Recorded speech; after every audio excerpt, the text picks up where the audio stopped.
అందరికీ నమస్కారం అండి. Welcome to volunteer connection YouTube and Telegram channel. So మన ఛానల్ కనుక ఫస్ట్ టైం చూస్తున్నట్లయితే ప్లీజ్ సబ్స్క్రైబ్ చేసుకోండి. పక్కనే ఉన్న బెల్ ఐకాన్ క్లిక్ చేసి ఆల్ అని ట్యాప్ చేయండి. లైక్ చేయండి, షేర్ చేయండి, కమెంట్ చేయండి. సో దట్ నేను ఏ వీడియో అప్లోడ్ చేసినా మీకు నోటిఫికేషన్ రూపంలో అయితే వస్తాయన్నమాట.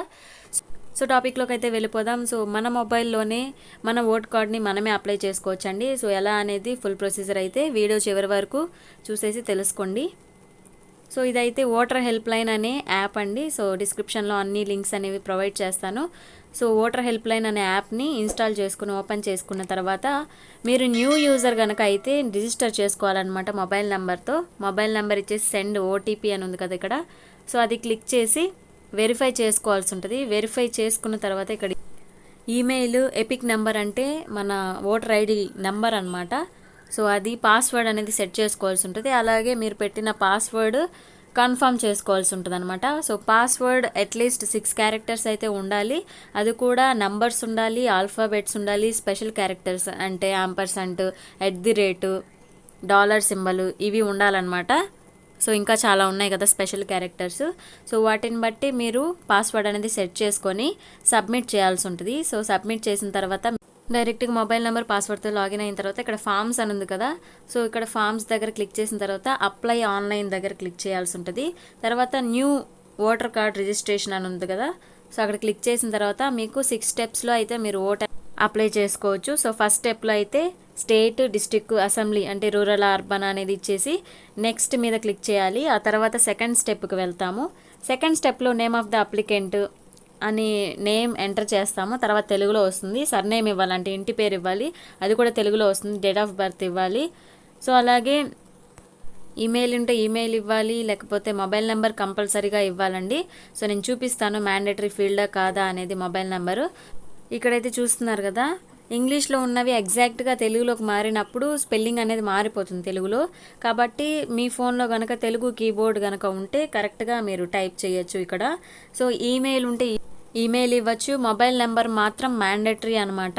సో కంపల్సరీగా మీరు యాడ్ చేయాలి. సో ఒకసారి నేను చూపిస్తాను. సో మొబైల్ నెంబర్ ఎంటర్ చేయకుండా నెక్స్ట్ క్లిక్ చేసినట్లయితే మనకి ఇక్కడ మ్యాండేటరీ ఫీల్డ్ అనేది చూపిస్తుంది అనమాట.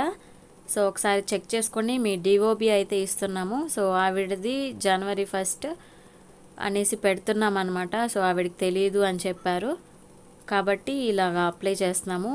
ఇయర్ అయితే తెలుసు అంటుంది. సో ఇలాంటి వాళ్ళకి జనవరి 1 అనేది పెడతారండి. ఫస్ట్ మంత్ ఫస్ట్ డేట్ వాళ్ళ ఇయర్ ఏది ఉంటే అది ఆధార్ని బేస్ చేసుకొని అలా పెడతారు.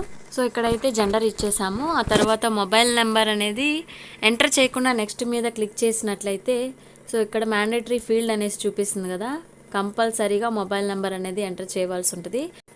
నెక్స్ట్ క్లిక్ చేసిన తర్వాత మనకి థర్డ్ స్టెప్లోకి అయితే వెళ్ళిపోతాము. So door number, street, area, టౌనా, విలేజా, పోస్ట్ ఆఫీసు, పిన్ కోడ్ అయితే ఇవ్వాలి. సో అలాగే ఇంతకుముందు ఎప్పటి నుంచి మీరు ఆ ఏరియాలో ఉంటున్నారు అనేది, సో మ్యాక్సిమం ఇన్ని ఇయర్స్ నుంచి ఉంటున్నారు అనేది ఇక్కడ ఇవ్వవలసి ఉంటుంది అనమాట. సో మొత్తం డీటెయిల్స్ అనేవి ఫిల్ చేసి నెక్స్ట్ మీద క్లిక్ చేసినట్లయితే ఆ తర్వాత ఫోర్త్ స్టెప్కి అయితే వెళ్ళిపోతాము. సో డీటెయిల్స్, రిలేటివ్ నేమ్స్ అడుగుతుందన్నమాట. రిలేటివ్ నేమ్స్ వాళ్ళతో రిలేషన్ ఏంటి అనేది క్లిక్ చేసి నెక్స్ట్ ట్యాప్ చేసినట్లయితే మీరు 5th స్టెప్కి అయితే వెళ్ళిపోతారు. ఆ తర్వాత యువర్ ఫోటోగ్రాఫ్ అని ఉంది కదా, ఇక్కడ డౌన్లోడ్ ఏజ్ డిక్లరేషన్ ఫామ్ అని ఉంది, అండ్ ఏజ్ ప్రూఫ్ ఉంది, అడ్రస్ ప్రూఫ్, ఇలాంటి ఫామ్స్, ఫీల్డ్స్ అన్నీ కనిపిస్తాయి. సో ఈ ఫీల్డ్స్లో భాగంగా మనము ఇక్కడ ఏజ్ డిక్లరేషన్ ఫామ్ అనేది డౌన్లోడ్ చేసుకొని ఫిల్ చేసి అప్లోడ్ చేయవలసి ఉంటుంది. సో ఫస్ట్ పిక్చర్స్ అనేది అలో చేసుకోవాల్సి ఉంటుంది. సో మీ ఫోన్లో కనుక వాళ్ళ ఫోటో, వాళ్ళ డీటెయిల్స్ ఉంటే అప్లోడ్ చేయొచ్చు, లేదంటే డైరెక్ట్గా మాన్యువల్స్ దగ్గర నుంచి ఫోటో కూడా తీసి అప్లోడ్ చేయొచ్చండి. సో ఈ తర్వాత మనము ఏజ్ ప్రూఫ్ కోసం ఇక్కడ చూస్తున్నారు కదా బర్త్ సర్టిఫికేట్. సో ఇక్కడ డీటెయిల్స్ అయితే క్లియర్గా చూసుకోండి. 10th ఉంటే టీసీ ఉండాలి, 8th టీసీ ఉండాలి, దాంట్లో ఏజ్ ప్రూఫ్ ఉంటే 5th టీసీ కూడా ఉంటే సరిపోతుంది. ఇండియన్ పాస్పోర్ట్ ఉండాలి, లేకపోతే పాన్ కార్డ్ ఉండాలి, డ్రైవింగ్ లైసెన్స్ ఉండాలి, Aadhaar letter issued by UIDAI అన్న ఉండాలి. సో ఈ వీటిల్లో ఏదున్నా సరిపోతుంది. లేదు అంటే డౌన్లోడ్ ఏజ్ డిక్లరేషన్ ఫామ్ అనేది ఉంటుంది. సో నేను డిస్క్రిప్షన్ లింక్లో అయితే ప్రొవైడ్ చేస్తాను. సో ఒకసారి డౌన్లోడ్ చేసుకొని అది ఫిల్ చేసి అప్లోడ్ చేయవలసి ఉంటుంది అనమాట. లేదు అంటే మీకు డౌన్లోడ్ ఆప్షన్ చూపిస్తే కనుక మీరు డౌన్లోడ్ చేసేసుకోవచ్చు మన యాప్లోనే, ఓటర్ హెల్ప్ లైన్ యాప్లోనే. సో ప్రొసీజర్ అనేది క్లియర్గా చూసుకోండి. సో కావాల్సిన ఫీల్డ్స్ అయితే ఇవి ఏజ్ ప్రూఫ్ కోసంగా. లేదు అంటే ఏజ్ డిక్లరేషన్ ఫామ్ అనేది అప్లోడ్ చేయవలసి ఉంటుంది. అండ్ నెక్స్ట్ చూసుకుంటే మనం residence proof or address proof కోసంగా మనం ఇక్కడ చూస్తున్నారు కదా, so post office current passbook కానీ, బ్యాంక్ పాస్బుక్ కానీ, రేషన్ కార్డు కానీ, పాస్పోర్ట్ కానీ, డ్రైవింగ్ లైసెన్స్ కానీ, ఇన్కమ్ ట్యాక్స్ అసెస్మెంట్ ఆర్డర్ కానీ, లేకపోతే రెంట్ అగ్రిమెంట్ ఉంటుంది కదా, సో లీజుకి తీసుకున్న వాటివి కానీ, లేకపోతే వాటర్, టెలిఫోన్, ఎలక్ట్రిసిటీ బిల్లు, లేకపోతే గ్యాస్ కనెక్షన్కి సంబంధించి వాటిల్లో మీ అడ్రస్ అనేది ఉంటుందన్నమాట. సో అలాగే లెటర్ కావచ్చు, mail delivered through Indian postal department అనమాట. సో వాటిలో ఏది ఉన్నా కానీ మీరు అప్లోడ్ చేసి సబ్మిట్ చేయాల్సి ఉంటుంది.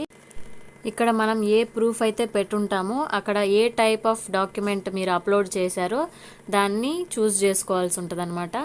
ఏజ్ డిక్లరేషన్ ఫామ్ మాత్రం అప్లోడ్ చేస్తే ఆధార్ లెటర్ బై యుఐడిఏ అనేసి పెట్టాల్సి ఉంటుంది. ఆ తర్వాత 5th స్టెప్ అయిపోతుంది. ఆ తర్వాత మీ స్టేట్, మీ డిస్ట్రిక్ట్, మీ టౌనా, విలేజా అనేది, సో ఇంతకుముందు ఎలాంటి ఇంక్లూజన్స్ చేయలేదు అనేసి ఒక డిక్లరేషన్ ఫామ్ అనేది ఇక్కడ ఉంది కదా, I have not applied for inclusion of my name earlier anywhere అనేసి, సో అది క్లిక్ చేసి మీరు డిక్లరేషన్ ఇవ్వాల్సి ఉంటుంది. డిక్లరేషన్ ఇచ్చి ప్లేస్ ఇవ్వాల్సి ఉంటుంది. సో డేట్ అనేది ఆటోమేటిక్గా వచ్చేస్తుంది. సో డన్ అని మీద క్లిక్ చేస్తే మీకు డీటెయిల్స్ అనేవి డిస్ప్లే అవుతాయండి ఇక్కడ టైం అనేది పడి. సో ఒకసారి ప్రివ్యూ చూసుకోమనేసి ఇస్తుంది అనమాట. సో ప్రివ్యూ చూసుకున్న తర్వాత మీరు సబ్మిట్ మీద క్లిక్ చేయాల్సి ఉంటుంది. సో సబ్మిట్ చేసినట్లయితే ఇక్కడ మీరు ఏ డాక్యుమెంట్స్ అనేవి అప్లోడ్ చేశారో కూడా చూసుకోవచ్చు. సో కొత్తగా అప్లై చేసుకోవడం మాత్రమే కాదు, సో దీనికి సంబంధించి ఇంకొక 2 సైట్స్ అయితే ఉన్నాయి యాప్ కాకుండా. So national voters services portal అనేసి ఒకటి ఉందన్నమాట. సో లింక్స్ అనేవి నేను డిస్క్రిప్షన్లో ఇస్తాను. సో ఒకసారి చెక్ చేసుకోండి. సో మీకు కనుక కొత్తగా కావాలంటే అప్లై చేసుకోవచ్చు ఇదే ప్రొసీజర్లో. లేదు మాకు పాత కార్డే కావాలి, కరెక్షన్స్ చేసుకోవాలంటే ఇక్కడ కరెక్షన్స్ ఇన్ పర్సనల్ డీటెయిల్స్ అని ఉంది.